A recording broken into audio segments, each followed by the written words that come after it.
The LDS Church has figured out a way to make even more money. A couple days ago, they announced plans for a medical school to be opened at their Provo, BYU campus. Yep, for the first time ever, the church will be able to legitimately claim that they can heal the sick. Cool, huh? Well, if you think it's weird for a religion to run a medical school, it is. But it's not unheard of. The United States already has medical schools run by Seventh-day Adventists, Catholics, Jesuits, and Jews. As long as they follow certain rules, they can run a school. Those rules do not require them to teach about abortion.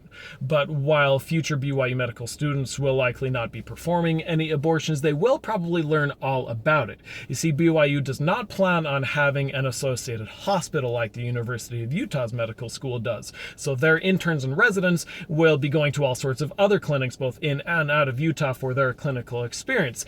That and the fact that abortion is a medical necessity for some women and girls will essentially force their hand in teaching their students all about it, much like I was taught all about the theory of evolution in my undergrad classes at BYU. Teaching about gender-affirming medical care is less likely, though. Even voice therapy for transgender students at BYU was canceled a couple of years ago. The church would rather just pretend queer people don't exist, because their mere existence is problematic for church doctrines. Now, BYU plans on partnering with Intermountain Health to give its students the necessary clinical experience. That partnership is not at all surprising, because the Intermountain Health Hospital Network used to be the church's own hospital network. Yeah, the LDS Church used to run hospitals until Roe v. Wade happened in 1973. Then suddenly 2 years later, the church made the surprising announcement that they were pulling out of the healthcare business altogether, saying that healthcare was not central to the mission of the church, so they needed their resources elsewhere. So they sold the whole package to what became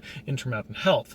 So the timing is interesting, to say the least, that 2 years after Roe v. Wade is overturned, the church suddenly announces that they have changed their mind about being in the healthcare business. I wouldn't at all be surprised at a future announcement of the church just buying back Intermountain Health altogether. I mean, they have the money.